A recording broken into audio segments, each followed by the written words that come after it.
Good morning, everybody. Welcome once again to BTL Bass Talk Live, where we are back in studio and we're going to talk bass fishing and anything else that we want to talk about. Matthew, pretty fun week last week in Florida for me at ICAST, but a lot going on, a lot to talk about. And for the first time in a long time, the Elite Series announcing their schedule before the FLW Tour events. By a couple days.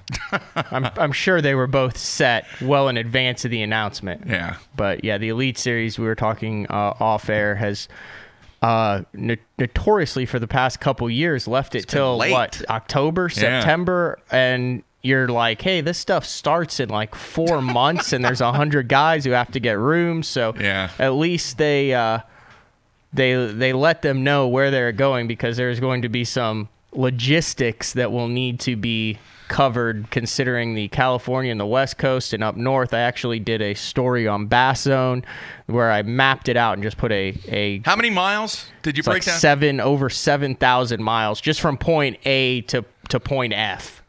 It literally goes around the it goes around, and depending on where Bass Fest is, I just put it in Dallas. I just put it in Texas, kind of somewhere north central Texas. Yeah.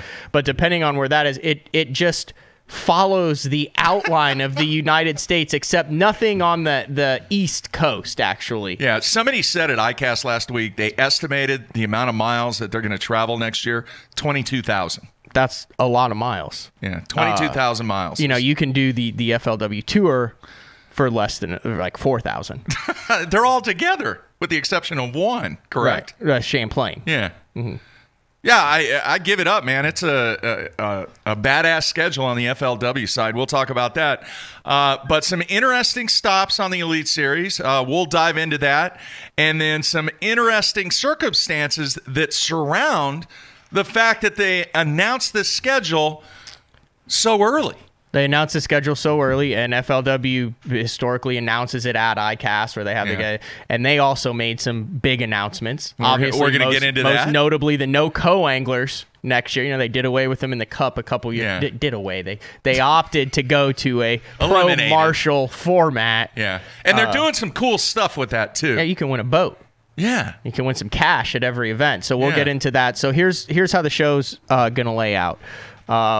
We'll chit chat for the first. I want to get unless you have. Do you have how the show's going to lay out? I was just going to roll with it. I mean, I wanted to make sure I didn't want to hijack how it was. I was letting everybody know what's going on.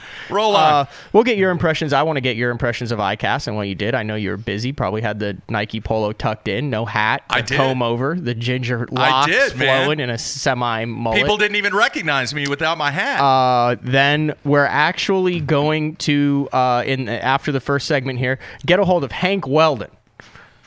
Who's in Oklahoma. Trip Weldon said, who's actually in Oklahoma, runs all of the Carhartt Bassmaster College Series tournaments. You know, they went to regional formats where they had East, Central, West regions, and everyone tried to qualify for the Carhartt Bassmaster College Series National Championship. Who's the Oklahoma team? I think like NSU or one of these teams from Oklahoma. A local flair. I don't know if it is NSU or not. I'm not sure, but maybe that's where it's hosted by. But there was a team in Oklahoma. We actually did a little deal with it where they went to Clear Lake in California to qualify for the national championship. That is on 136 boats on Lake Tenkiller. It's a lot. For multiple days. We'll talk about that. Then they'll get the national championship. They'll get the bracket guys, and then the bracket guys will go to Kansas on Lake Milford later in the year. So we're going to have him on. He is in Tahlequah actually setting up, getting stuff together. We're going to have him. Obviously, big news, not aside from the back-to-back Jordan Lee, who fished for Auburn, is Jake Whitaker, who is a former college bass national champion. Having a good year. Having a great year, kind of running away with the Rookie of the Year race. So we'll talk about what's going on with that. And then we will get into the FLW stuff. There's a lot to talk about. I know I got emails. You got emails from both happy people and not happy co-anglers. And both have valid points. So we'll have Joe Pogger, who is actually still in Florida following ICAST. He's on vacay? No, pseudo vacay. He's on childcare duty. Oh, okay. He's taking care of his 1-year-old. Okay, that's a challenge in itself. Exactly. Being a 1-year-old. Yep. So. All right, good stuff. A couple of housekeeping items. I did receive an email from Mr. Phoenix. Did you see that? Yeah. Like I said, I don't. Yeah, do you that. guys. He sent the prize pack. Yeah, and he was all fired up, and he said in the email he was actually going to give that stuff to a friend that is wanting to learn more about fishing and didn't have a whole lot of stuff. So kudos to him to actually helping out his friend, and hopefully he will become interested in the game and progress. There was one spool of silver thread that I saw in there.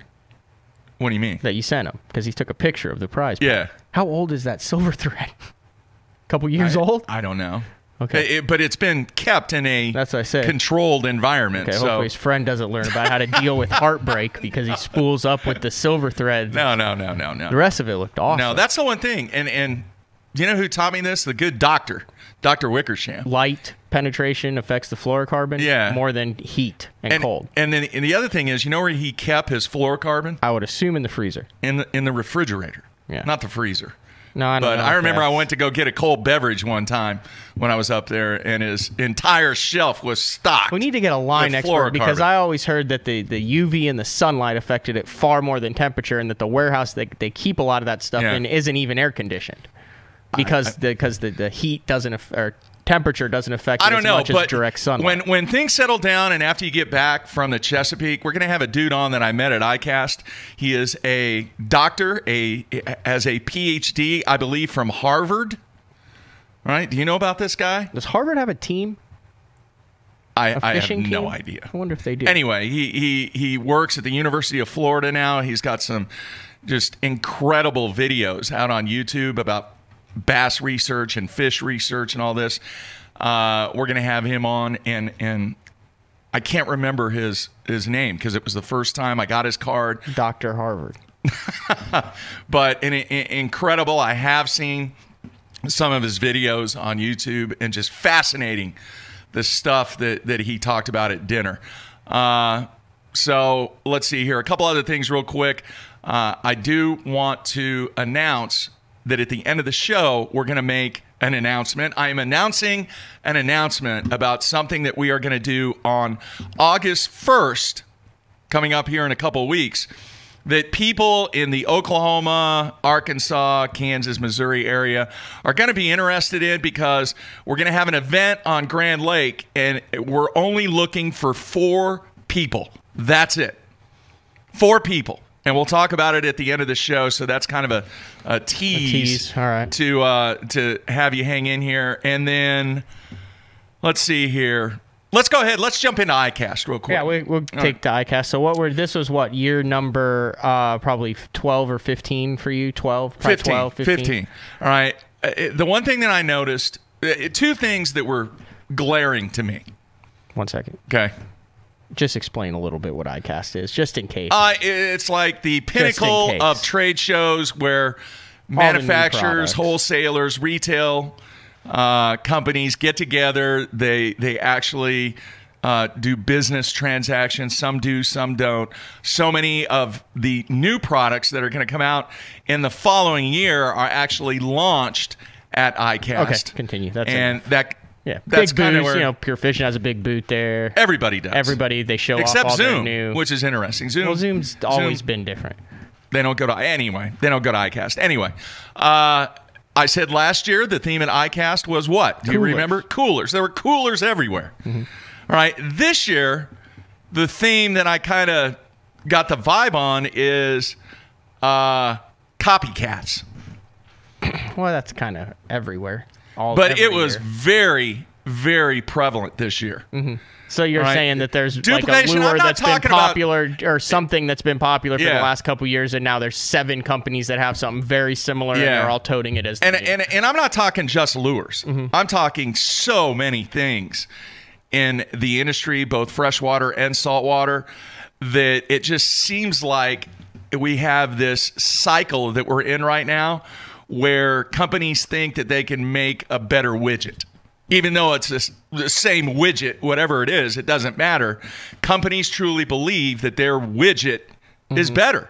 Be it a shirt, be it a rod, be it a lure, it doesn't matter.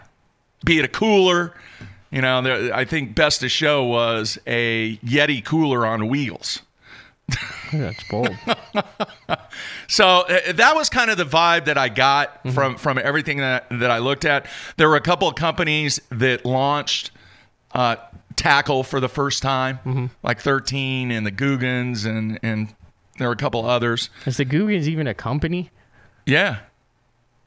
Yeah. Yeah, I mean, they are, but I'm just saying they seem like it's like a lifestyle more than a... Well, they got a company now, and they got a viable, marketable product. So, I don't know, man. It was quite interesting to see the duplication factor that was taking place with so many companies and so many products.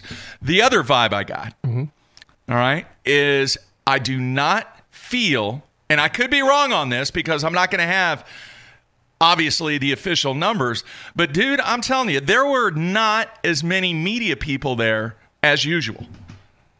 There were not, because I can recall in previous years, everywhere you look, somebody had a GoPro in their hand or some type of camera, shooting pictures. I walked down aisles multiple times, and it seemed like it was just the usual suspects. The buyers, the people from the media outlets that you've seen every year. And I think there's two reasons. Actually, three. I think there's three reasons. One, that they are charging a fee. How much does it cost to get in as a member of the media? Because this is not open to the public. You have to be a member of the media. You have to be a buyer, a seller. You have $100, and you have to get approved, and you have to have the proper credentials and everything. Okay. So I think that has eliminated. So what's it? 3 days? So $30 a day, $35 a day. Yeah, I think that has eliminated some. I don't want to call them marginal, but smaller media outlets that may typically do it. The second reason is I think people are seeing so much stuff prior to the show on the internet that some of these companies are like, well, what value am I going to bring if I go there and cover this when everything is already out there? Didn't you notice that probably starting about 5 years ago that, ICAST is in July, that in February, March, sometimes even the fall before, the company said, oh, we could roll it out, and then instead of being mixed in with 100 new baits that come out that same week at ICAST, we could get a jump. And then more people started to do that. Yeah. So would you say 40% to 50% of the stuff that you saw you had already seen or heard about? Yes, absolutely. And I think that is a huge factor in some of the smaller media outlets that used to cover what was taking place at ICAST that are no longer doing it, and it is expensive, dude. I mean, it's like $2,000 to go down. They still kept top secret. Like, I was scrolling through a photo gallery, and we're good friends with Duckett. Yeah, Duckett sponsors the site and all that. Yeah. Well, I didn't know they're coming out with the Green Ghost. I was like, the heck is that? Yeah, it's pretty cool. Had never heard of that. It looked cool. Anyway, but really so cool. Not everything is. Not everything, but I still think the vast majority is stuff that other smaller media companies would key on. No need, because I got it. Okay, what's 3? Yeah, and then the third thing is obviously cost. Dude, you know how much? Now, me being, let's just call it thrifty, all right, I worked very hard to find a very nice place at a very reasonable rate. Didn't you stay in a crack house last year? No. Like, seriously? Didn't you walk in and there was a crackhead in the room? We did Airbnb, and there was a massive party going on in the condo that we were going to rent. Yeah, it was a bad scene. Anyway, so I think from a cost standpoint, dude, the Hilton, right, and I have somebody that stayed there told me this information, was $260 a night. $260 a night. Now, you take a lot of those marginal companies and marginal media companies, dude, they're not going to shell out even if they stayed at the Days Inn. You know how much the first level 1-star Days Inn was in Orlando? $95. $190 a night, dude. There you go. Now, do you not think a lot of it is a lot of the media company that take their families there? It's been in Orlando for 4 consecutive years now. Maybe they went and did the Disney World, the lakes, the vacation thing a couple years ago, and now their wife and kids like, man, we've already done that. We don't want to go. So instead of turning it into a business vacation, they just decided not to go. Yeah. And I think when it was back and forth. I mean, when it's in ICAST, is in Vegas, which I will probably never be in Vegas again. Probably not.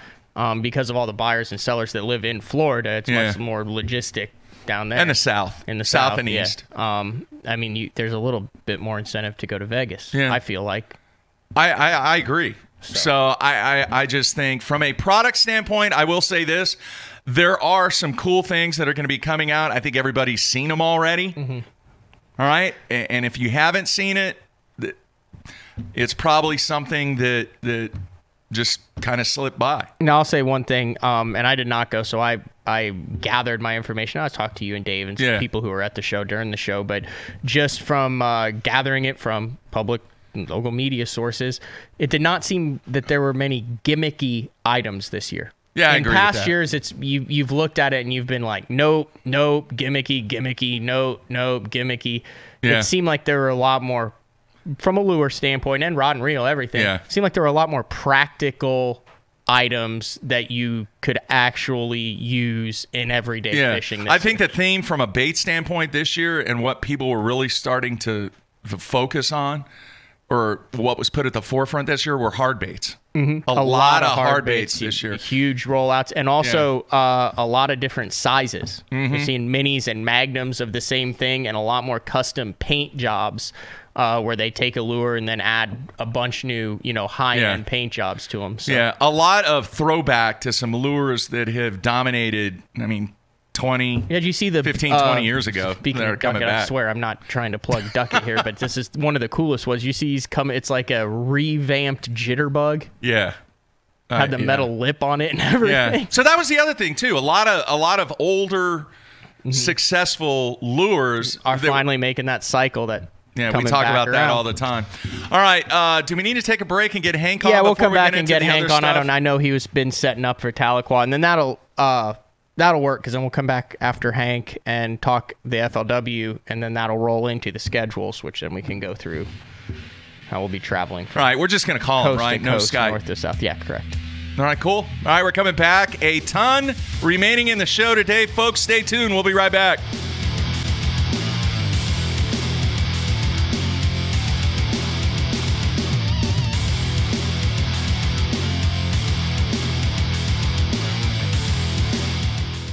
The most versatile fishing machine on Earth. Unparalleled resolution and clarity, with more agility, lightning speed, and brute strength. HDS Carbon takes rapid response performance and screen technology to an all-new level. Maximized power, maximized visibility. See Structure Scan 3D, new dual chirp sonar, new live network sonar, and more mapping options, all at the same time and faster than ever before.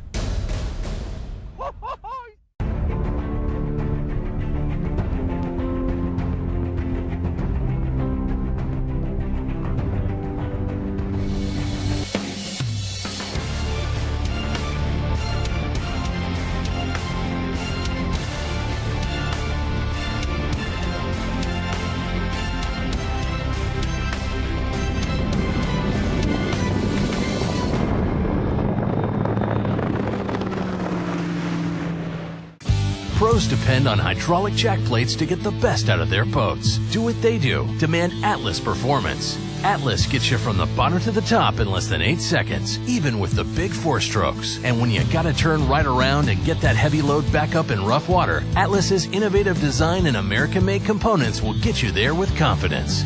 I'm at Depot. Just look for yourself. There's an Atlas jack plate on just about every professional's boat. The Atlas hydraulic jack plate. You can depend on it. My rods look different because they are different. Every rod is built by the pros and for the pros.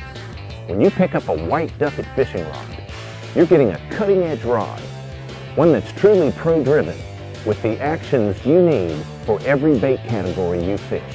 I put my name on it. It's my promise to build you a great rod you can count on. Duckett Fishing, Micro Magic, Macro Magic, or White Ice. Try them. They work.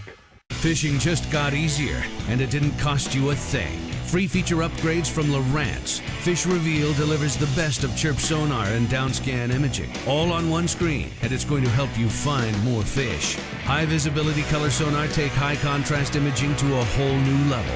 It delivers the absolute best views of structure. Fish like to hide there, but their hiding days are over. These features are ready to roll when you are. Just upgrade your HDS Carbon software.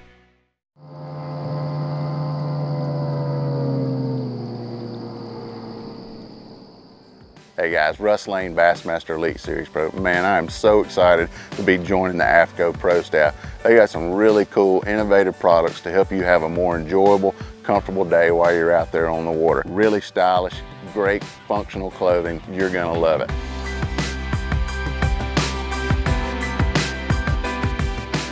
The thing I'm most excited about though is AFCO has pledged to donate 10% of their total profits back to supporting the conservation of our fisheries, and I am all about supporting a company that's about supporting conservation so that we can enjoy our bass fishing for a long time.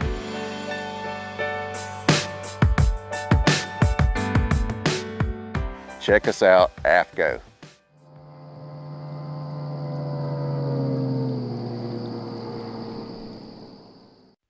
Jacob Wheeler and Tommy Biffle have a lot in common. Flat bill. The perfect shape. You gotta love some light tackle. I know I have a spinning rod. I love my hammer crawl. Biffle bug. Rigged on a hardhead. Well, they could be twins. Biffle bug, hammer crawl, hardhead. From Gene LaRue. Let me help you, man. Let me help that hat. Whoa, whoa. There you go. I already looked better. When I talk about Sunline, I think of one word: confidence. Sunline FX2 is what I use for all of my frogging and flipping. SX1 braid, which braid plays a big part in fishing line. Shooter, I'm going to use in those close quarter deals like flipping and pitching. One of my favorite techniques in fishing the tournament trail is to fish offshore ledges. We have taken the questions out of the equation. Take my word for it. It works. It works, dude.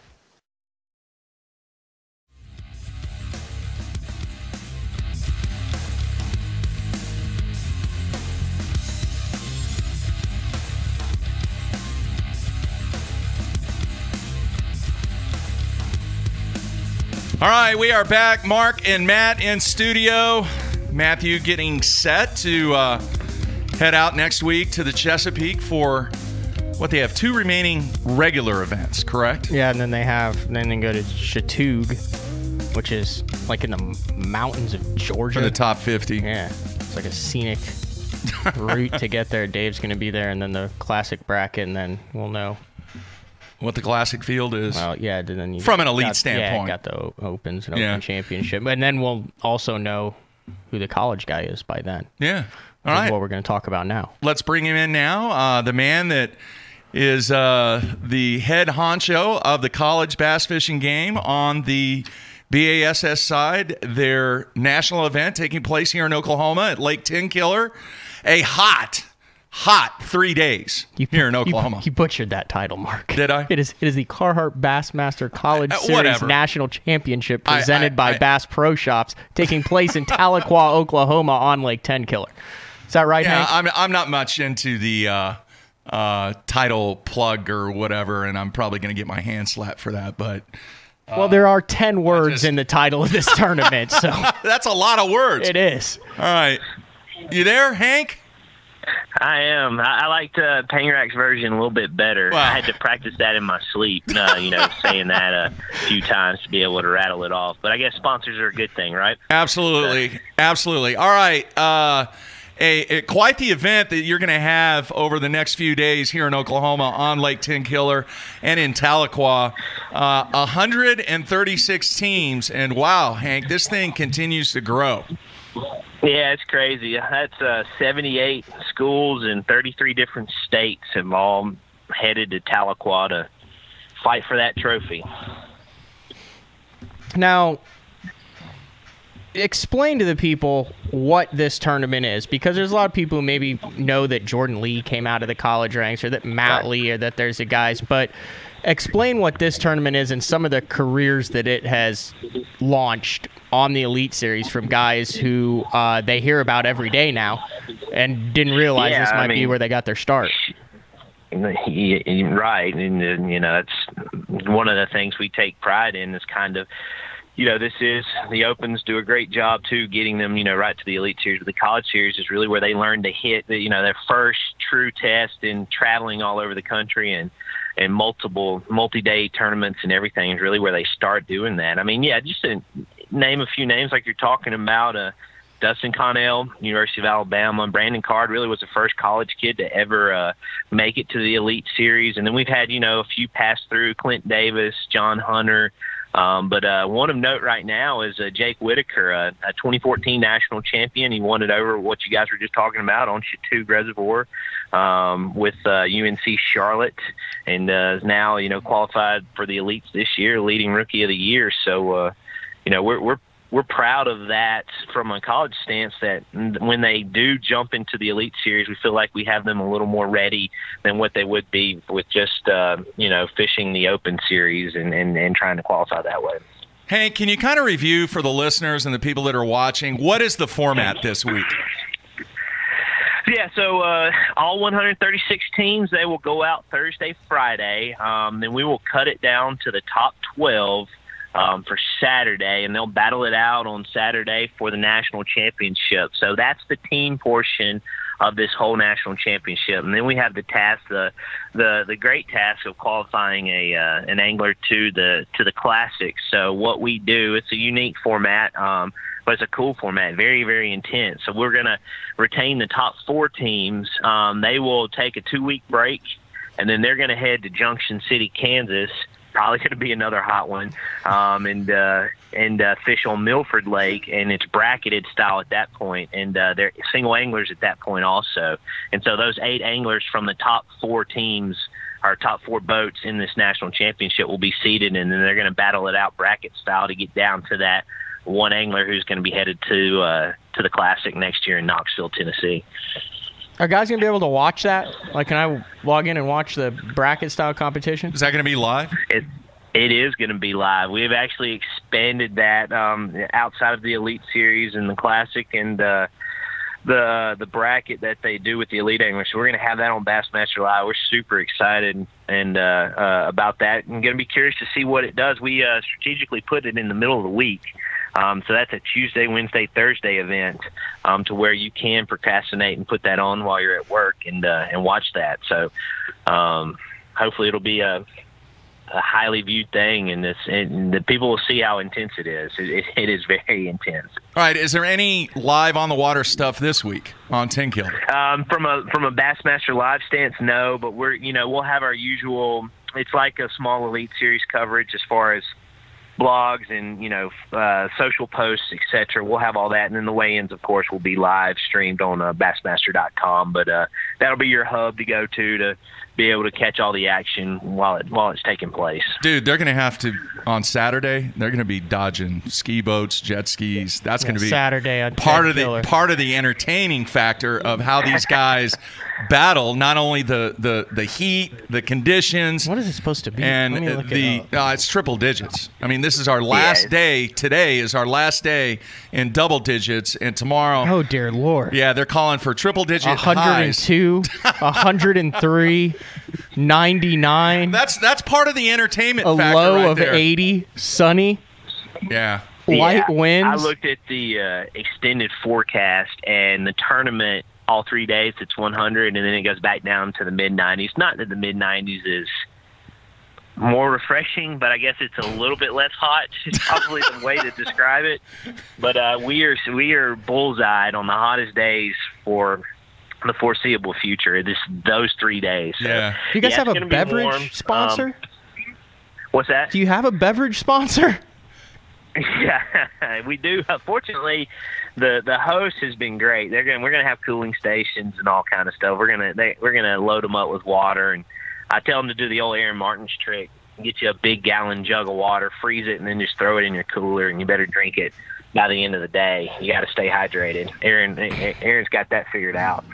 Yeah. All right. So for the listeners in kind of the Four Corners area around here, if they're interested, where are the weigh-in festivities going to take place?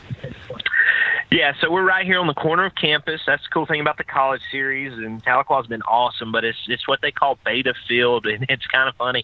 We're right by the president's mansion, and they thought that they'd have a nice view of the stage, but we've actually blocked it in with all of our activation trailers so they can stare at a nice Yamaha fishing logo for the rest of the week. But if you know where the president's mansion is, there's a little field right there. Really cool venue. There's there's a nice spring that runs right by the stage, and it's like 65-degree water temp, so it actually feels quite nice. I wish 10-killer was that cool this week, but right there at Beta Fields where everything is, and we take off each morning at Cherokee Landing State Park, where we'll send them out 6 a.m. every day. 3 o'clock will be when the weigh-in starts. We have a fan expo all 3 days. It starts at 1 o'clock and goes to the end of weigh-in.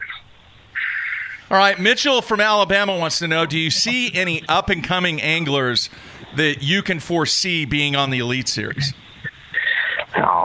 Man, you know how that is. That's so hard to forecast. Pangrack, I mean, I would lean to you, too. You know, there's those anglers that are always at the top wherever we go. I'd throw out our Team of the Year. That's a new format we launched this year with the 4 tournaments being open, and that's La Monroe.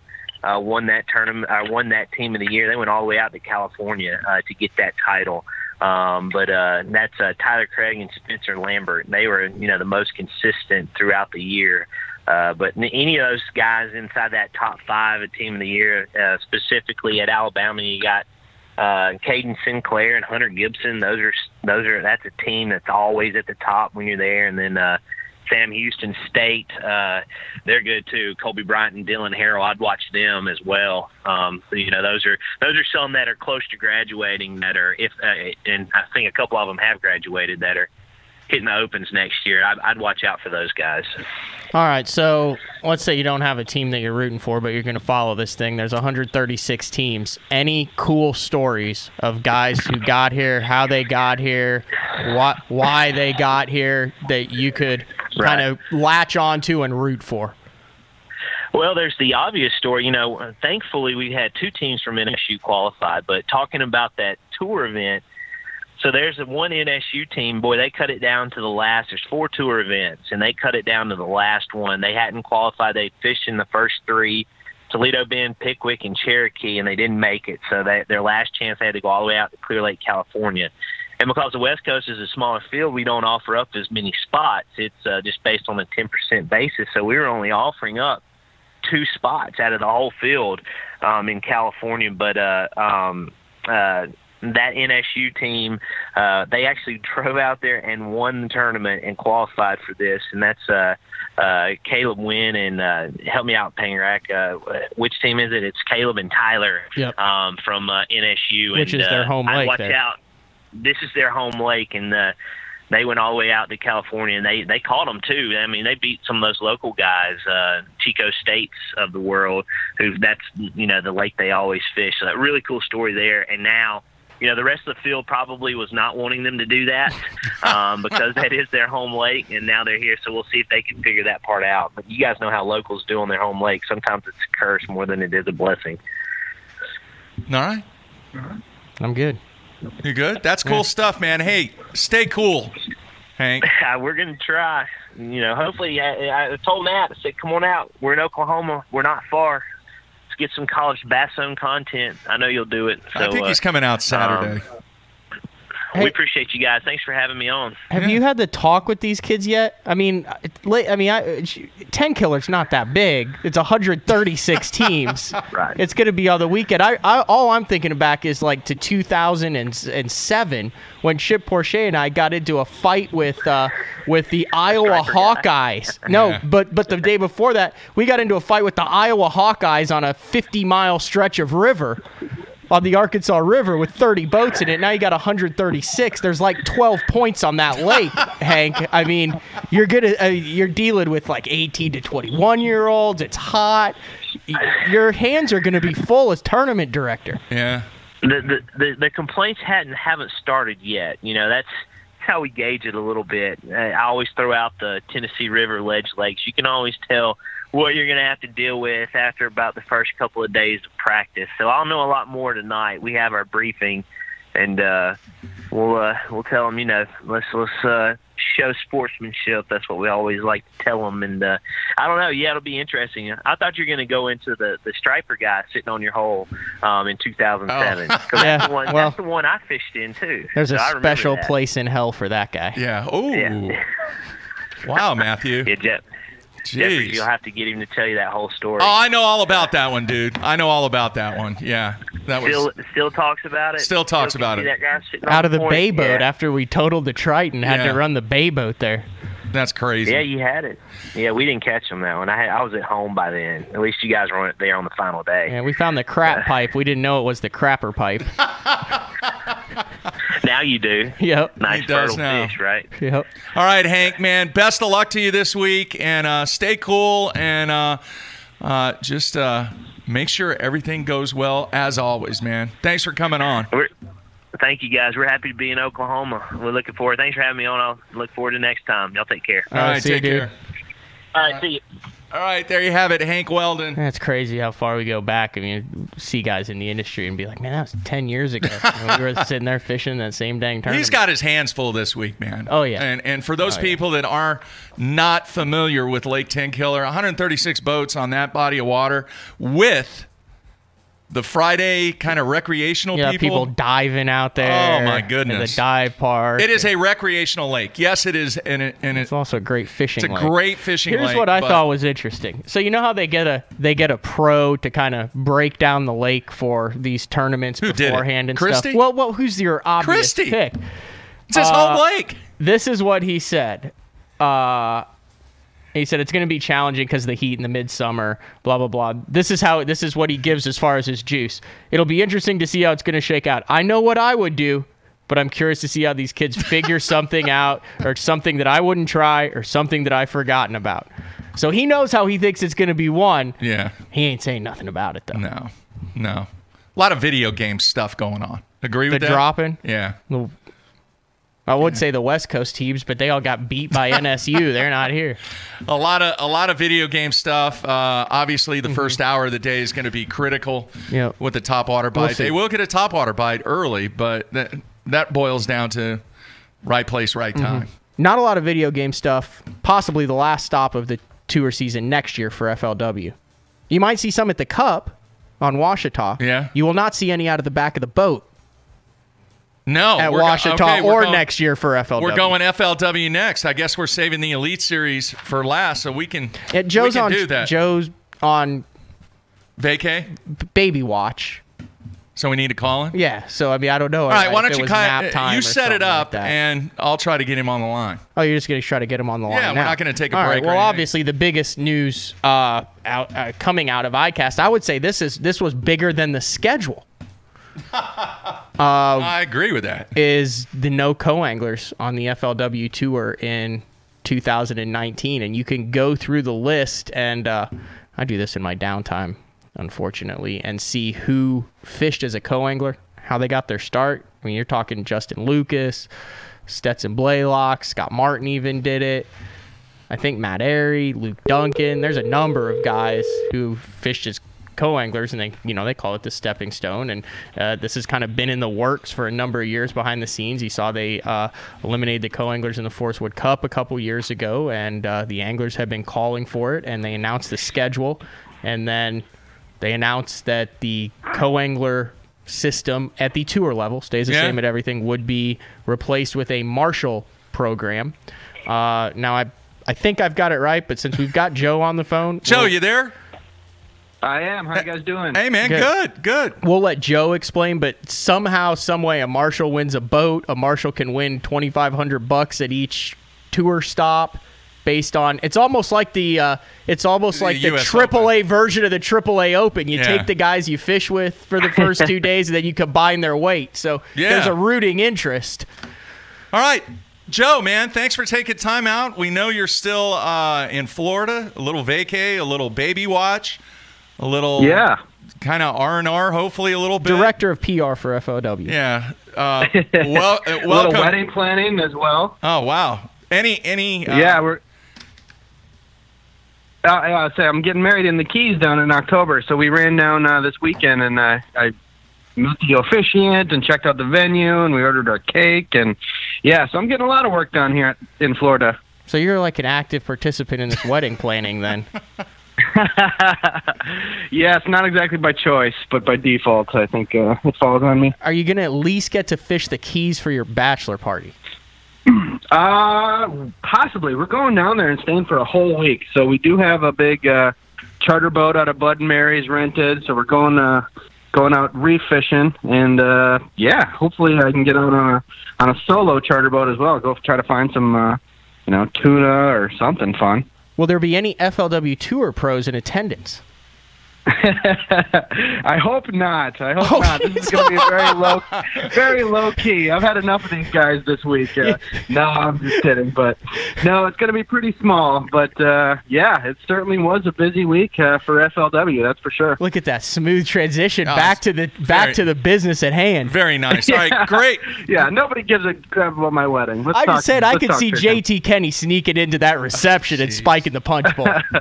Jeez. All right. We do have an open bar going, so it would not at all surprise me if JT shows up. All right, Joe, great schedule. The announcement coming at ICAST once again. The schedule sets up really, really nice. Great venues, and then obviously the big announcement, the elimination of the co-anglers. So why don't you just go into a little bit, if you can talk about why that decision was made, and then what is going to be the program or the offering for somebody to be in the boat as an observer for those events. Sure. Well, obviously, this isn't a decision that we made in haste. This is something we've kind of been discussing and trying to plan out how we were going to implement for the last, 2 to 3 years. So it's really kind of been a long process. We saw it a couple years ago with the co-anglers going away at the Cup. That was kind of a feeling out process. The old FLW Tour Invitational events that we ran a couple of years back, those didn't have co-anglers as well. So those were kind of the test runs, and they went pretty well. So, obviously last week at ICAST, we made the big announcement. It's something that our pros have been clamoring for and wanting for a long time since, in my 8 years with FLW, I've been hearing it the entire time. So, it made a lot of people happy, but also quite a few co-anglers upset. We saw all the social media comments that you did, and we kind of expected it. We knew it was going to be a very polarizing reaction. People were either going to be very happy or very upset, and we certainly got that. But in the grand scheme of things, it is only 7 tournaments that were taken away. We still have our BFL series and our Costa series. We still offer 144 tournaments that co-anglers are allowed to fish. We're still paying out more than $3.9 million next year to co-anglers. So, in the grand scheme of things, we still consider ourselves to be the home of co-anglers. But as you said, no longer on the FLW Tour. We are transitioning to the new Marshall program, and we're pretty excited about that. It's going to be a great opportunity for these guys to get on the water, and for $100, you get to go out and be in the boat with the best in the world for up to 4 days. And as you said, you get the opportunity to win some cash, and we're giving away a Ranger boat at the end of the year. Basically how that works is your pros that you're randomly paired with, you get their weight for the day. And so after the first 2 days of competition, whoever has the highest 2-day total will win $2,500. And we'll pay all the way down, we'll pay marshals down to 10th place. And then for every day that you complete as a marshal, you get 1 entry into the Ranger boat giveaway. So at the end of the year, we're going to take all of those marshal entries and have a random draw, and 1 lucky marshal, depending on how many times they complete or how many days they complete, is going to win a brand new Ranger. So it's a cool opportunity. Obviously, it's not the co-angler opportunity, but it's still, you're still going to have the opportunity to learn a lot, to be in a boat with these guys, and we're excited. We're excited to see how it all hashes out.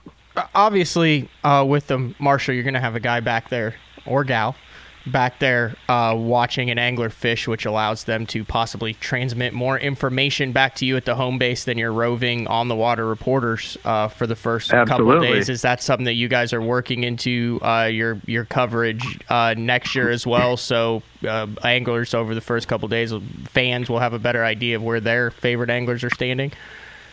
Definitely. I mean, that's only going to help the coverage of the events for the fans and for the tour pros as well. Like you said, we've got a great on-the-water team that we send out for each event, but it's like 5 or 6 guys, and when you have a field of, 180 boats this year, a lot of tour pros that people want to follow aren't getting coverage. We don't know how they're doing until the weigh-in. So, switching to this new Marshall program is going to greatly increase the on-the-water coverage, and I think it's going to be better all around for fans and for our pros.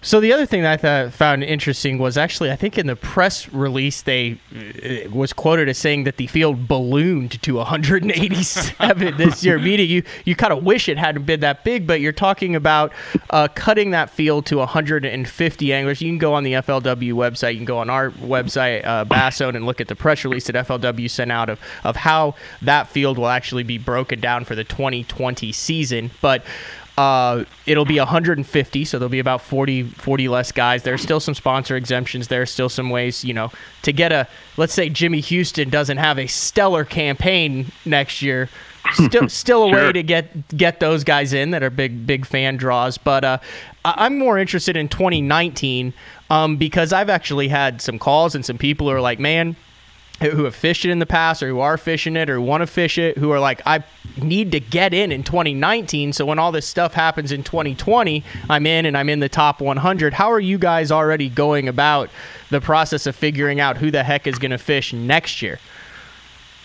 Well, whoever can fish next year is based on this year's rules. So it's still going to be all the same qualification procedures going into 2019. But as you mentioned, that 2020 is going to be, so 2019 is really the transition year.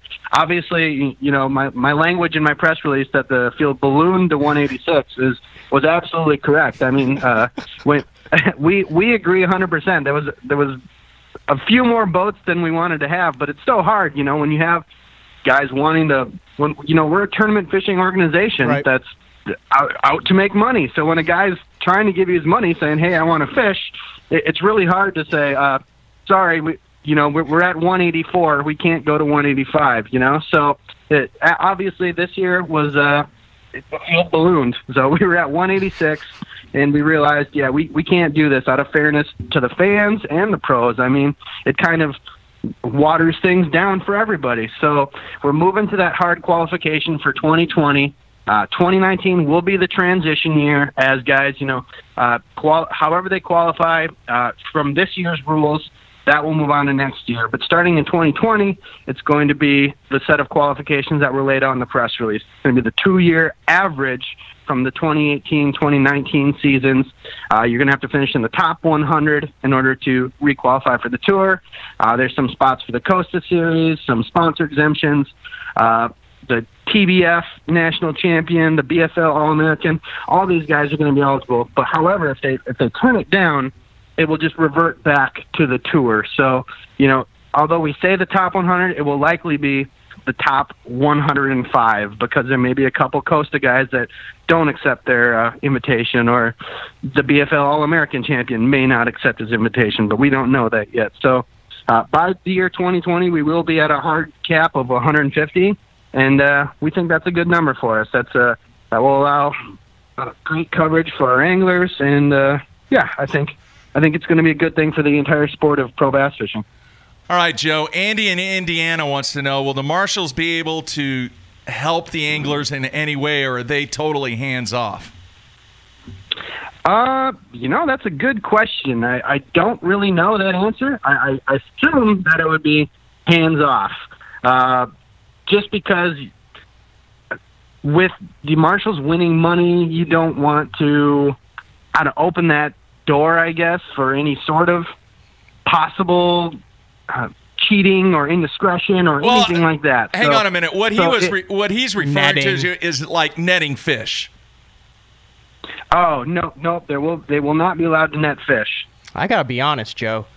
I would find that incredibly entertaining if the marshals were required to net every fish. I'm just saying, that would be some drama, some riveting stuff there. That's drama.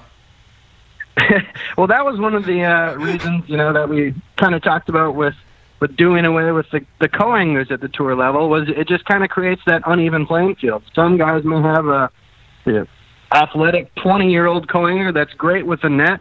Another guy may have, a 60-year-old overweight man that's not very quick and good with the net. And just offended Jeffrey. So You just offended Jeffries. No, I'm quite athletic. Thank you very much, even for my age. All right, Absolutely. Joe. Here, Joe, it was your perfect opportunity, and people are going to laugh at me once again, but this was a perfect opportunity to implement the guys bringing their own marshal, the caddy system, to where they actually provide and do everything. You don't have to worry about filling the marshal slots. You can go ahead and charge him $100. A registered caddy. He wears a bib that says like Dudley on the back of it. Exactly. Dudley needs his jerkbait retied. He reties it for him. He puts ice in the live well. Exactly. He's a certified caddy. That's right. You don't. Come on, man. That's it, man. That is the opportunity to implement that. Now I know it would never happen. It's probably a stupid idea, but I've talked about it before. But think about it. If you had somebody on tour with you to support all the efforts that you're trying to accomplish, and then you have that person in the boat that is just like what caddies do in golf, dude. Here, retie the spinnerbait for me real quick. I got to make a few more casts. Exactly. See it. I can see it. Scott Martin has a mental breakdown. His caddy coaches him back up. That would be quite entertaining. Yeah. All right, and the responsibility is on the angler to make sure that he's got his caddy with him, man. Well, by doing that, I mean, another duty of the marshals in the boat is to keep everybody honest. So, say for example, Scott Martin had a caddy and who traveled the country with Scott Martin and could win money if Scott does well. That kind of defeats that purpose there and that role for the marshal. So I don't think it'll happen, Mark, but it is a fun idea. That's for sure. Believe me, if you get caught cheating at this level, you are done. D-O-N-E. Done. I don't think it's worth the risk, but hey, man, if somebody's willing to do that and take that risk and put their career on the line, not a wise choice. But anyway, I just think it would be cool to see. I agree 100%. I've never heard of anybody cheating at this level, and we don't suspect it. But certainly, it's something that the outside media sources tend to ask about a lot. Yeah. How are you sure that these guys aren't out there catching them from a cage or stuff? So by having that marshal or by having the co-anglers and now the marshals, it's just a way to kind of explain that and make sure everybody's staying honest. All right, David Franklin wants to know, are nets going away? No, nets are not going away. Okay. There you have it. I was just going to say that Lake St. Clair was just like a giant fish cage. Everyone was fishing out of the same one. That's yeah, I suppose I haven't talked to you guys since that event. That was kind of what I would have get. That was for sure. Talk a little bit about that. Almost 100 pounds of smallmouth. The live had to be your highest viewed FLW live on that day when Chad Grigsby was catching him every single cast and calling his shot. Were you guys sitting back going home run? Pretty much. I mean, I haven't seen the live numbers yet, but we knew after day one that we were in for something special. That first day we came in, and it was the second heaviest weight total in FLW Tour history. So 23 years we've been doing this, 8 tournaments every year, and that was the second best day we've ever had. And then day 2 was the third best day that we've ever had. So we knew that it was a really special tournament. I watched you guys' show last week, and you guys were calling it the best pro smallmouth event of all time, and I have to agree with you. It was such a fun tournament to be at, to cover, and what Chad did, catching 97 pounds of smallmouth, and not even Chad, but everybody was catching 90 pounds of smallmouth. It was ridiculous. I've never seen anything like it. I grew up on Mille Lacs, and I thought, Mille Lacs is the smallmouth king of the country, but man, St. Clair really, really showed out. That's for sure. Yeah, it's crazy. All right, one more question from the instant feedback. Brian in Minnesota wants to know, will the co-anglers, they're expected to pay for half of the gas? Will the marshals be expected to pay for half the gas?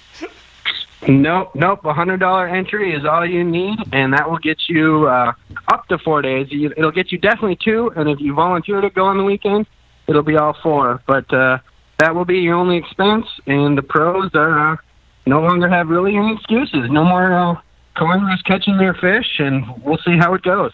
Do they get like beef jerky or a hat? Maybe a shirt.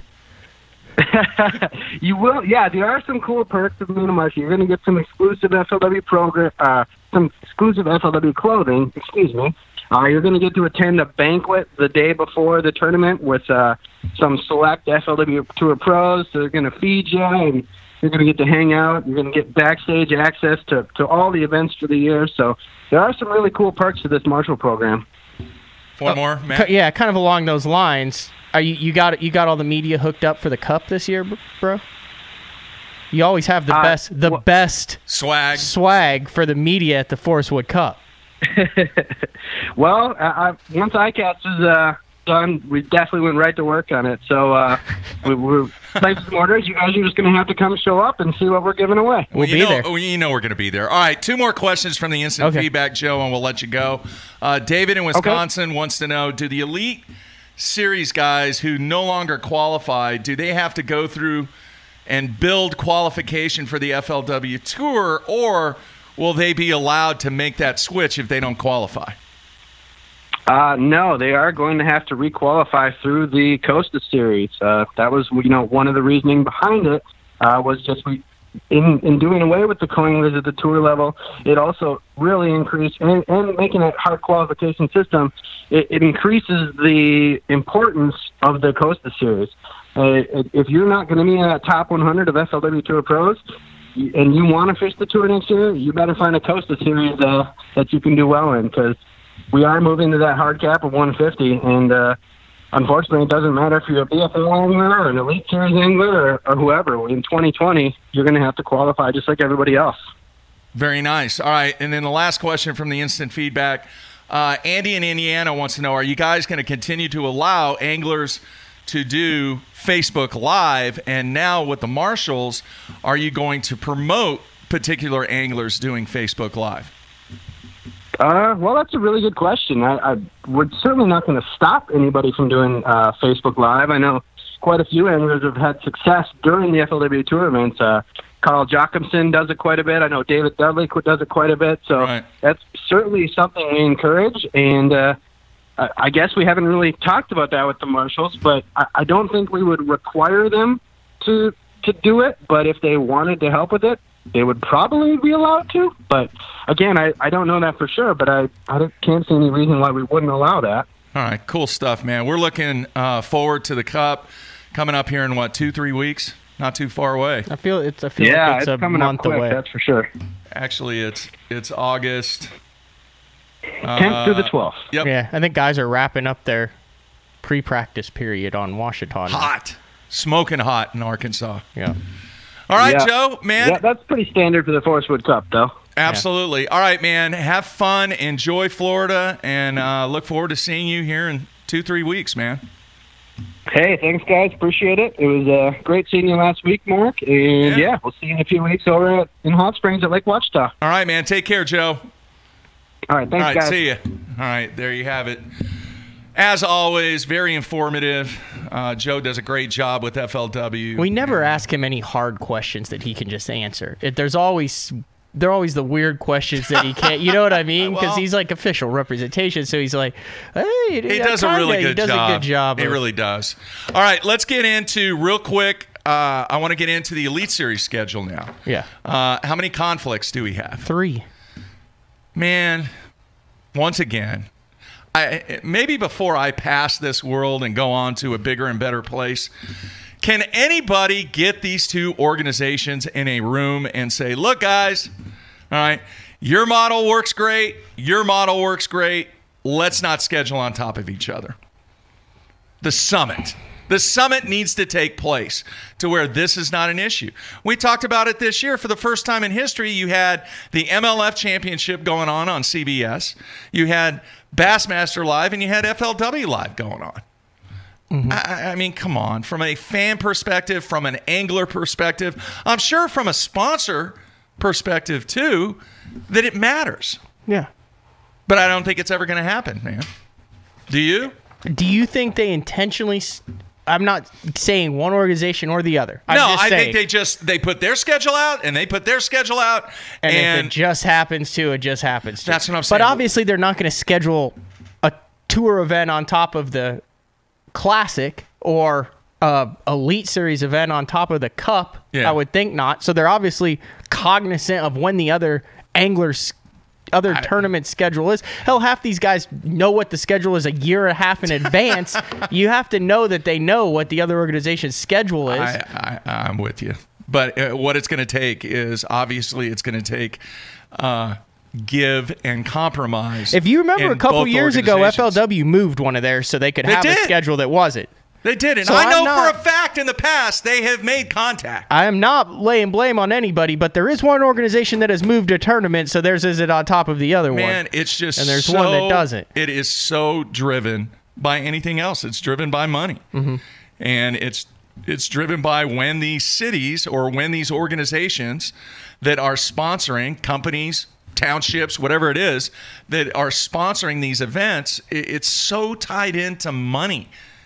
And it's unfortunate that we cannot have that summit meeting and just get it worked out to where there is not a conflict between dates.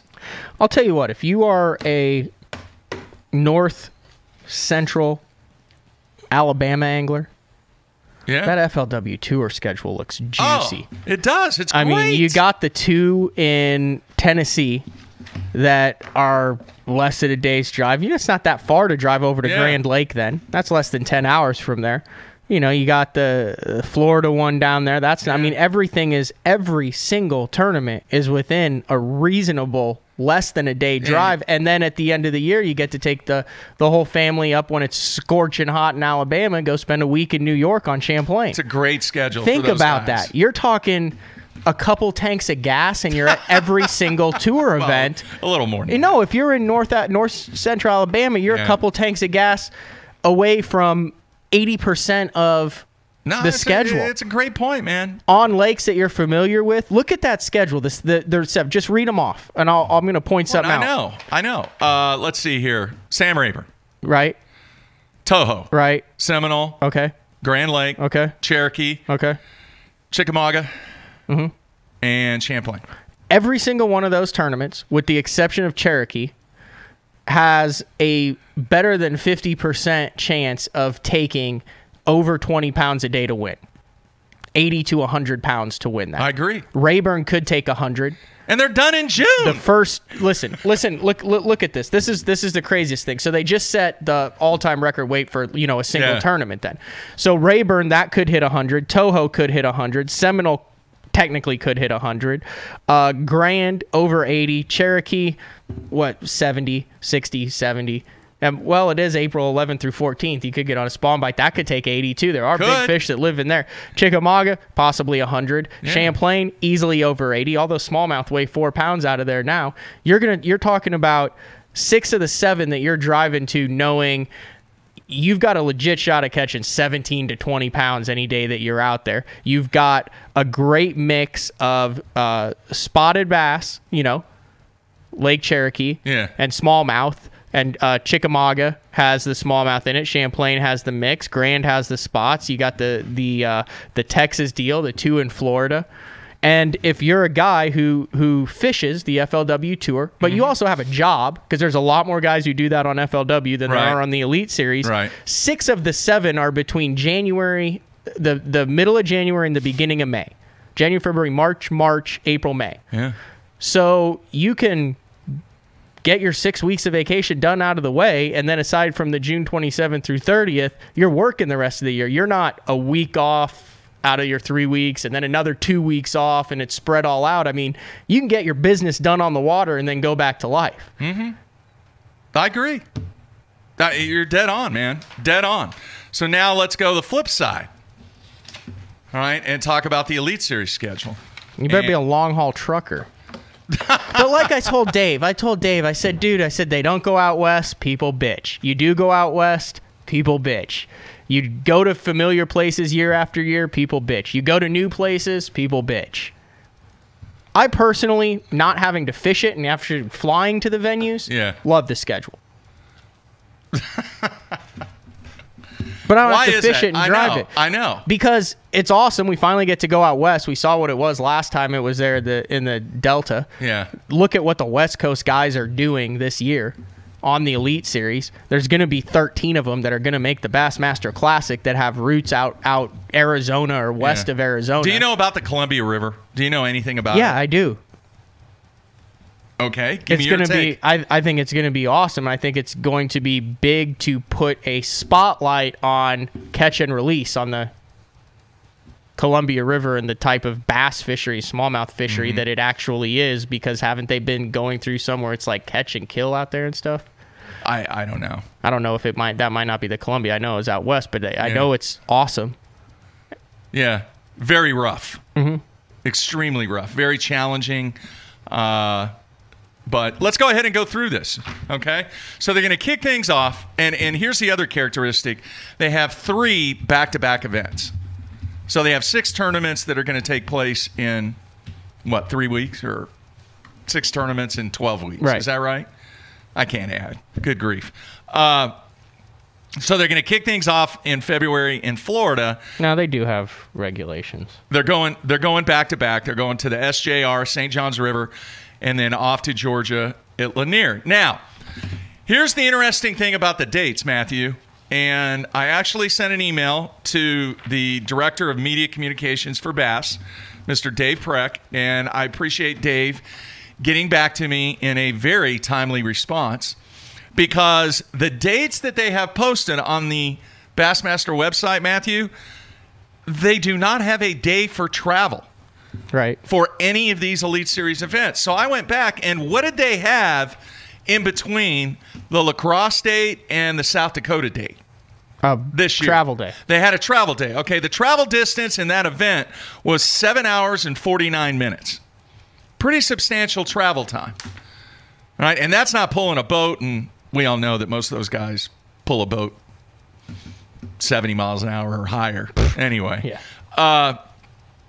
So, travel time this year, or actually for 2019, for the back-to-back events, the first one being the SJR to Lanier is 6 hours and 28 minutes, no travel day.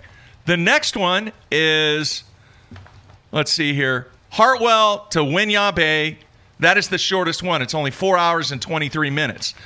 Then the third one is the Cal Delta to the Columbia River in Tri-Cities, Washington, 12 hours and 43 minutes. Yeah, they're going to have a day. While we're on the Tri-Cities, Washington, I found it.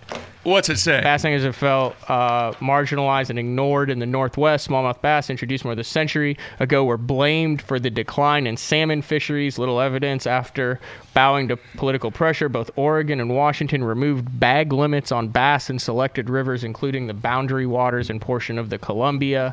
And then it goes on to talk about how they won the battle. I think they put some of the limits back in, but for a while there. The only addition to the no limit on bass will be the Columbia River below the Chief Joseph Dam, and then they had a meeting about it. So they've been under attack out there. Okay. So now they will be shown for the bronze beauties that they are. Okay. So having said that, why not a travel day, especially for the Delta? They're going to have to. Okay. So here's the official response from Bass. And this is straight from Dave Preck. It says, we will make an allowance for time and distance it takes to travel from Sacramento to Tri-Cities. We have not yet decided what that adjustment will be. That is their official statement. So if there's an adjustment, that means that one tournament's either got to start earlier or one tournament's got to start later. To have that travel, you have to have that travel day for that event. But what's interesting is the other one, the 6 hours and 28 minutes from, let's see here, from the SJR to Lanier, you're going to be at a disadvantage if you fish on the final day on that one. Mm-hmm. I mean, by the time that you get out of there on Sunday night. And here's the thing. You most likely are not going to have the same tackle for Lake Lanier as you are for the St. Johns River. Yeah. So you're going to have to, and I have been with these guys when they do it. Yeah. It is like a pit crew. They go in and clean everything out of the boat. The braided line, the heavy stuff, the flipping, the punching, the black and blue, the Okeechobee craw colors, the red bug, and then They got all the spinning rods, and they got to clean it and put everything back in, and it's a 2-3 hour process. All right, here's the bottom line, and tell me if you agree with this. Success should not put you in a position to give you a disadvantage. Yeah, it's a Nike shirt. What do you mean? That's what those Nike shirts say, those slogans. That should be one of them. Oh, do you agree with that? Yeah, 100%. So we'll see if they do anything about that. All right, the second thing that I got from the schedule, with Bass announcing the schedule so quickly, now you have individuals that are fishing the opens, of which if you're in the top 5 or even the top 10, you got a good shot at qualifying. You got a really good shot at qualifying. So what are you doing right now if you are in that position? You're gathering information depending on... As much as you can. Legally. Because you're not qualified. Right. So I positioned this question to Dave. You're nosy with them. You said them eBay's asking questions all the time. That is journalism, dude. It's not being nosy. I have to hate seeing your name in the inbox at Bass Actually, headquarters. Dave, I met with Dave at ICAST. He was very appreciative, and he just said, hey, man, anytime you need anything. You know why, Matthew? Because I go through the proper protocol. Right, I do not say things without getting it. Go ahead. It's called journalism. What are you talking about? All right, anyway. I wouldn't go that far. But what is it? No, you're going through the proper channels. Yeah. Journalism would be if you're like writing about it, I believe. It's investigative reporting. Okay, is there not an issue with this? And no, did I not investigate it? Right. So what would that be classified as if it's not journalism? Asking valid questions. Just go. That's journalism. Okay. All right. Anyway. What'd you even ask him? So I asked him, I said, with the announcement. The Nation and the Open guys. With the announcement of the schedule, now you have guys out there that who has the advantage right now? Somebody that has a really good shot at making the Elite Series, or the Elite Series rookie from 2018 who can't find out squat. Someone who hasn't made it. That's right. All right, so I asked that question, and Bass's response was, yes, it has been addressed. In messaging to the elite anglers last week, Bruce Aiken informed them that the anglers attempting to qualify for the Elite Series next year through the Open Series and the Bass Nation will be bound by the no information restrictions from the time they qualify for the championships of those circuits. By the time they qualify for the championships. Yeah. So, by the time they qualify for the championships. So, the anglers who have qualified for the Bass Nation Championship cannot get any info on the elites because they might win. Correct. So, okay, so here, this is, okay, so but the Open hypothetically, I'm going to say this, right? So, the Elite Series goes to Fort Gibson next year. Okay. There's an angler from Oklahoma who qualified for the Bass Nation Championship. If he wins that, he's going to get an Elite Series berth. He also fishes the Bass Nation that has a tournament in a month and a half on Fort Gibson. Right. So he can fish it. He just can't get information. No, he can't fish it because he'll be on the water with someone else. That's a quandary right there. He'll be on the water with an angler who has knowledge of the body of the fishery. You know what you need to do? You need to do some investigating. You see what I'm literally talking this out right now. I totally agree based on with what you. they said like that. The two anglers from Oklahoma who made the Bass Nation Championship cannot because fish. They're in the championship. Yeah. Based on what he said, they qualify for the championship. They can't fish the third qualifier on Fort Gibson because they might win. And the Elite Series schedule is off limits to them because they could gather information for it now, but they've already qualified for the championship, which means they can't. So they can be on the water. They just can't be on the water with a co-angler or talk to anybody about the tournament. Dude, I have no idea. But based on that, that's what they're saying, right? Yeah, but more toward the opens. Right, okay, but does it not say Bass Nation in that response? It does.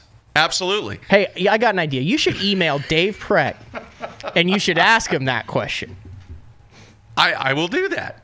I have no problem doing that. And he will start drinking heavily after reading that question. I may have you write that one up and send it to me, and I'll send it. And it's not a hypothetical. It's going to happen in a month when we have our next Bass Nation on Fort Gibson Lake. Yeah, it's a good point. All right? You write it up, I'll send it to them. All right? And I would imagine anybody who has qualified for the Bass Nation Championship from any state where there's an Elite Series tournament. That situation could occur. Washington. Yeah. California. Yeah. Florida. It's a good point. Write that up and I'll send it to them. All right, now, more toward the Open guys. Their Open Championship doesn't take place until when? I don't even know when that is. When October. Is it? Is it in October? Yeah, so they have all this time to gather information. Wait, no. When is the last Open? It's once they're qualified for the championship. Read that thing again. All right. Did he say once it's qualified for the championship or once the championship takes place? Will be bound by the no information restrictions from the time they qualify for the championships of those circuits. So it's when the last Open takes place. Yeah, the Bass Nation guys based on that can't be, yeah. And so when the last Open takes place, so whatever. But wouldn't that be the Open Championship? No, the Open Championship is the championship for that series. They haven't qualified for the championship yet. So when is the last Open? Is it September? Oh. Yeah, there's an Eastern Open in September. So the guys in the East can... And the Central Open, the last one is... I don't trust your schedule. It's been wrong a lot. No, I know this one's right. I'm dead on this one. Is in September also. Mm-hmm. And then the Open Championship is... I don't have that down. Yeah, I don't have that down. Here, sorry. I got it. So anyway, the bottom line is right now, if those guys are in the hunt... Open Championships October 18th through 20th. Okay. So as of right now, those guys that are in the hunt... Is that Dave Pratt? No. They can be gathering as much information as they want. Because they haven't qualified for the Open Championship yet. I mean, that's a bold move because a lot of them have 2 tournaments left. So you're going to say, I'm going to smash them in the last 2, make the Open Championship, and then make the Elite Is that Series. the smart move? That's absolutely the smart move. Yeah. Let's look at the list here. Let's look at the old Open list to see who should be on the horn. Eastern Opens. I didn't even look at that. John Cox is in 7th. Yeah, there's Will Evans. Garrett Paquette in the top 10. A lot of familiar names. In the Central Opens, here we go. You got Zach Burge in 5th. Zach Burge has to get ready for the Cup, obviously, and just finished it up. But, I mean, he's still got plenty of time. Well within his rights of researching, calling, fishing with, doing everything for everyone on the Elite Series schedule next year if he plans on fishing the Elite Series, if he plans on making it. Yep. Toby Hartzell. Already turned it down once. Ken Iobi in 8th. Yeah. He would love to get back. Yeah. Brad Watley, Derek Hudnall, Frank Talley, Tyler Rivette. So the fact of the matter is those guys, if they want to pursue the information route on the fact that they are in position to qualify for the Elite Series. Yusuke's in 15th. Interesting. Clark Reams in 19th. Dale Hightower, remember he made the class. He's in 16th. All right. Oh, but they had one of them on the river. Yeah. So we'll see. We'll see, man. Helps the Okies. We'll see. I just think Charlie Hartley, 29th. Really, the only 2 things that you could do to do that is you make it anybody fishing the Nation or the Opens cannot obtain information once the schedule is announced. Doesn't mean it can't be off limits. If you are going to pursue fishing the Elite Series, you can't do it for the Nation though because the qualifying is on the lakes in your state. You can't. That's if they're on the lakes that are on the Elite Series, right? And I don't know. Fort Gibson, I mean Alabama, I mean all the lakes that the Nation guys fish are on the Elite Series. Write that up, and I will get an answer on that. All right. So, but anyway, the breakdown on the schedule, kind of, I'm glad we're going back to the Delta. There is a huge issue with the Delta. Do you know about this? Yeah, they got that. They'll get that handled. They should. And by the time they also run to where the 6-hour deal is, it'll be like. They should in California. Yeah, it's not. I think that's making a mountain out of a molehill. Is it not the law though? Is it currently not the law? Currently, yeah, but they'll handle that. They'll get that handled. I'm not worried about that. I'm not losing sleep over the fact that there's a law that they can only fish the 6-hour tournament day. But that's one of the issues that they've got to get that corrected.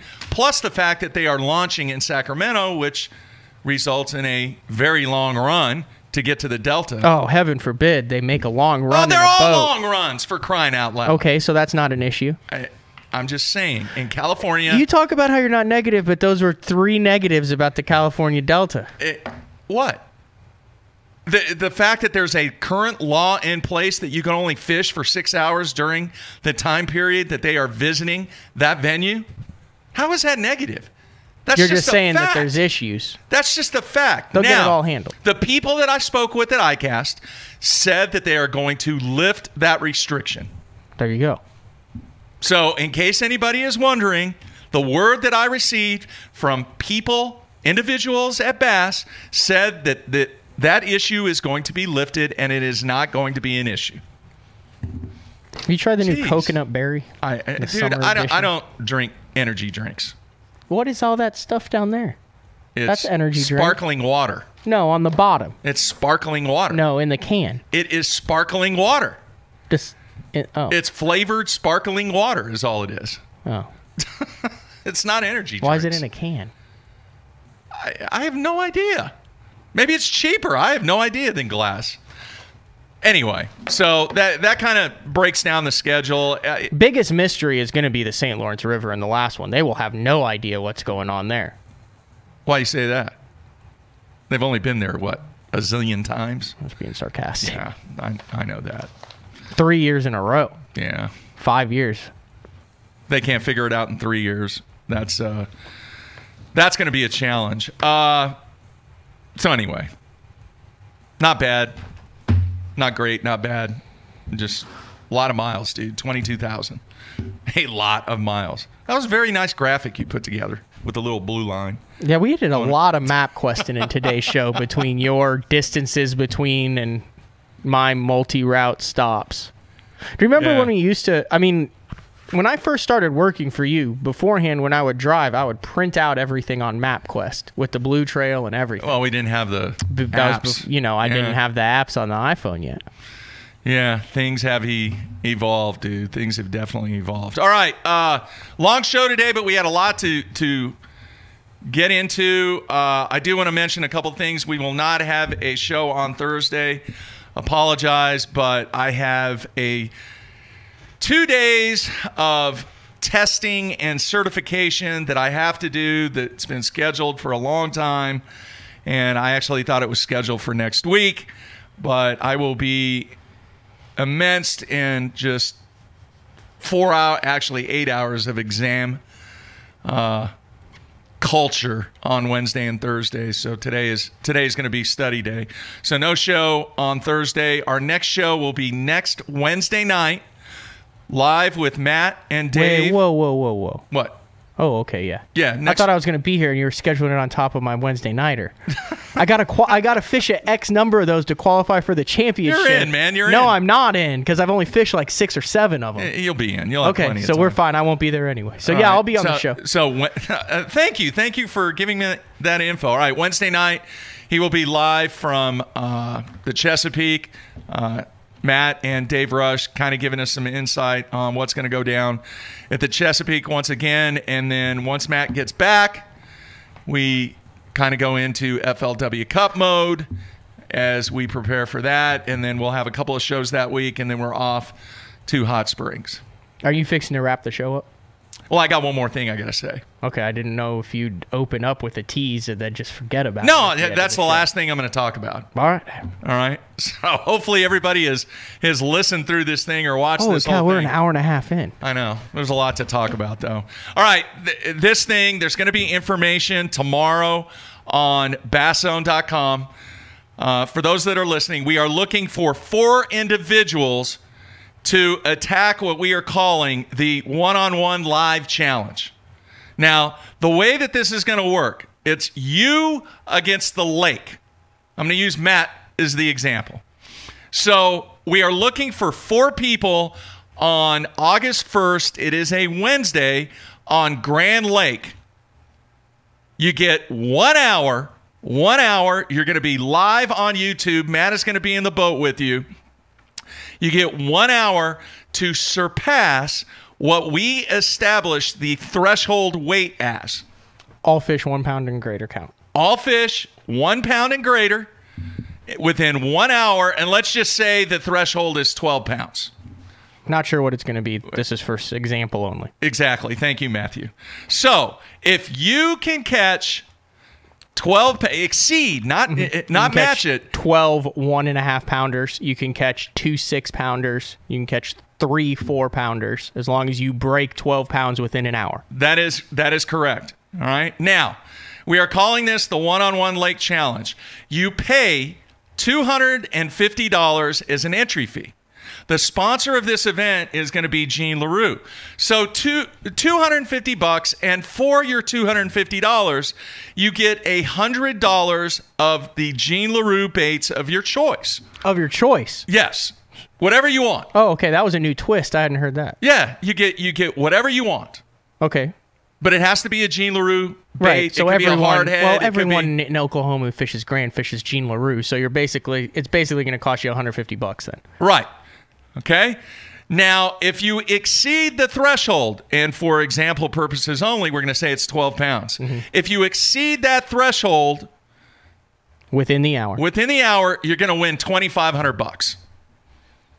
$2,500. Okay? And we're going to take the first 4 people.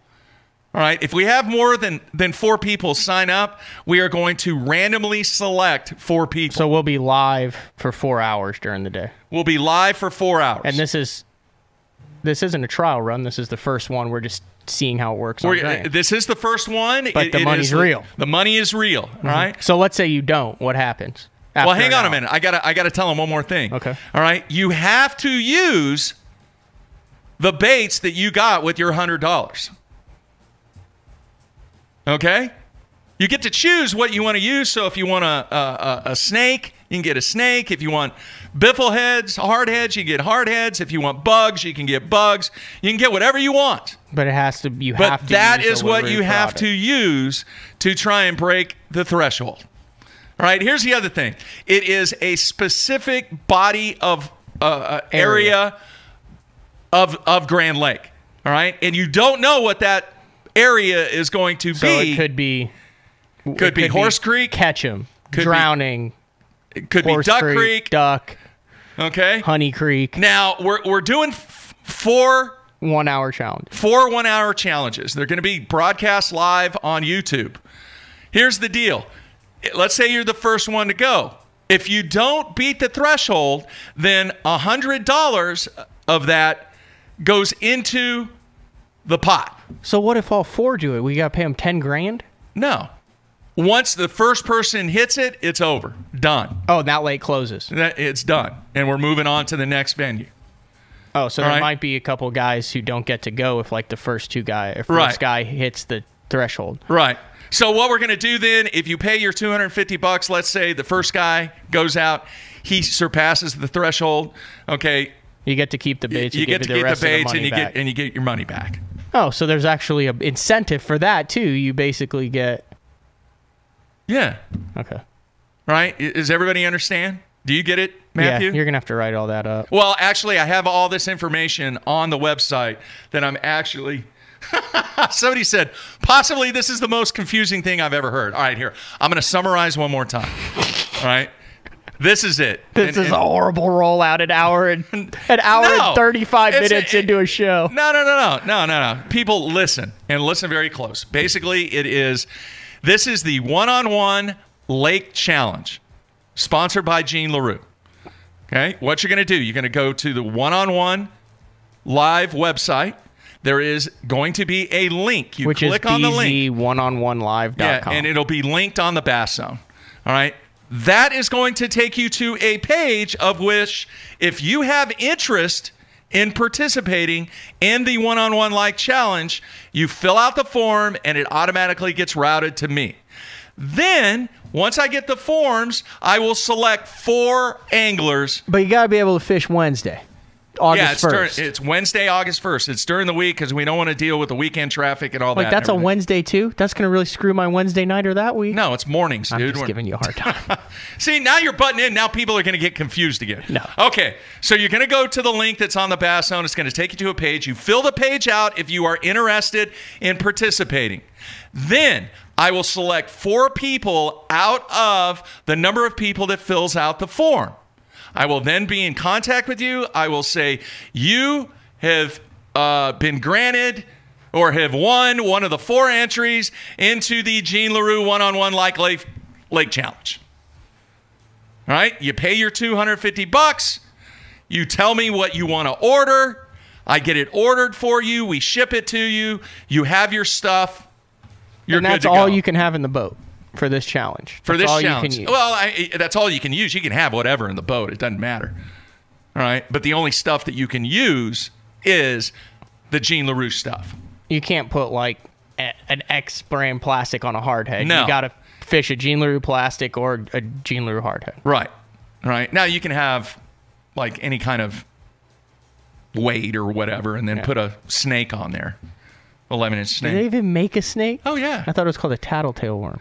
That, too. They still have the snake, though. Okay. All right? The 12-inch. You really seem to think the snake is going to play on Grand this time of year as many times as you've mentioned it. I'm sorry, I do. Okay, so once we contact you, you place your order, you're one of the 4 selected, boom. You show up at Grand Lake, I give you a time slot. Time slots will be randomly selected. It's either going to be 9 o'clock, 10:30, 12 or 1:30. and 1:30. Those are going to be the time slots. You have 1 hour to use Gene LaRue products that you I will ordered. be live in the back of the boat. It'll go, okay, 3, 2, 1, go. You've got an hour. It's just straight 1 through live. You can log on to Bass Zone and watch it. If you don't make it, time expires. You get a wrap cup. You still get $100. You go home with a good story. If you do make it, you get $2,500. Grand Lake closes, and we're on to the next lake. All right. So we'll be on Grand until someone hits that threshold. And there's going to be 4 opportunities. That day. That day. That's it. Okay? If you have any questions, feel free to email me, mark@basszone.com. I'll call you. Put your phone number on there. I'll call you. It's actually a hell of a deal. And it's fun. Where else can you go for $250 and clear $2,500?